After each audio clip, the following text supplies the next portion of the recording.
Chers enseignants, chers élèves, chers parents, j'espère que vous êtes en bonne et parfaite santé durant ce moment exceptionnel de confinement sanitaire dû au Covid-19. Comme vous le savez, nous vivons tous dans une période très délicate durant laquelle on a été obligé de passer brutalement du mode de l'enseignement en formation en présentiel vers le distanciel. Conditions exigent, les acteurs de l'éducation ont essayé de s'adapter à cette situation selon leurs propres moyens et leurs propres compétences dans ce domaine. Nous tenons à les remercier pour les efforts déployés.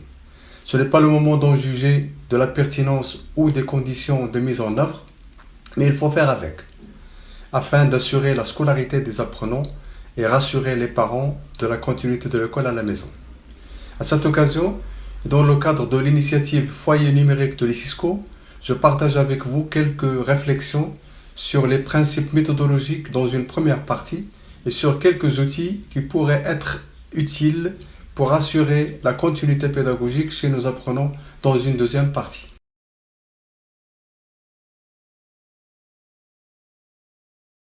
Durant cette phase de confinement sanitaire, plusieurs outils et ressources numériques ont été utilisés par les enseignants ou par des associations qui œuvrent dans ce domaine.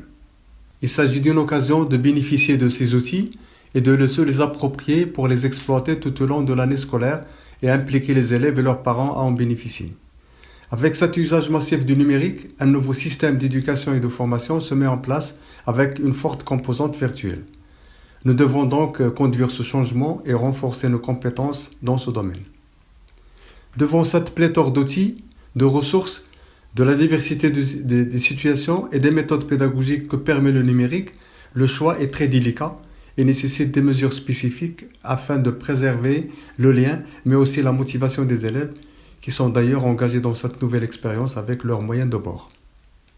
Assurer la continuité pédagogique ou la classe à la maison n'est pas uniquement garantir le programme et suivre le cursus scolaire, mais aussi c'est préserver le lien enseignant-élève, élève-élève, enseignant-enseignant.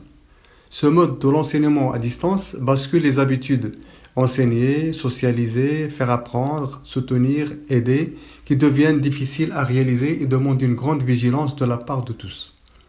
C'est pourquoi la continuité pédagogique durant le confinement comporte des besoins particuliers pour les enseignants et pour les élèves et pour leurs parents sur trois principaux plans.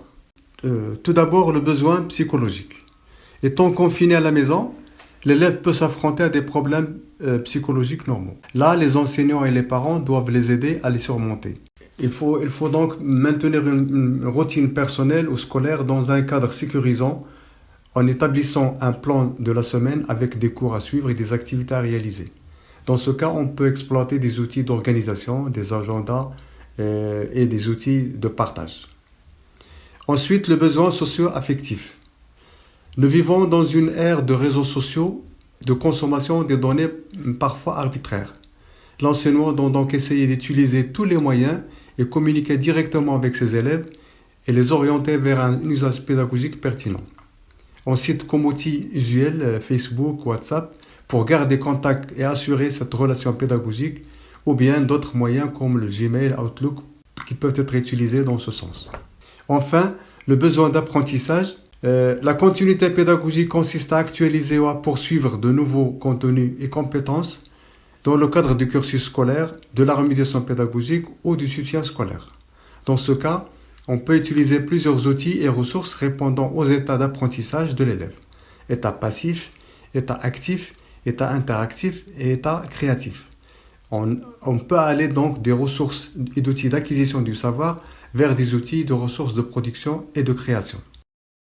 Merci de votre attention. Restez chez vous.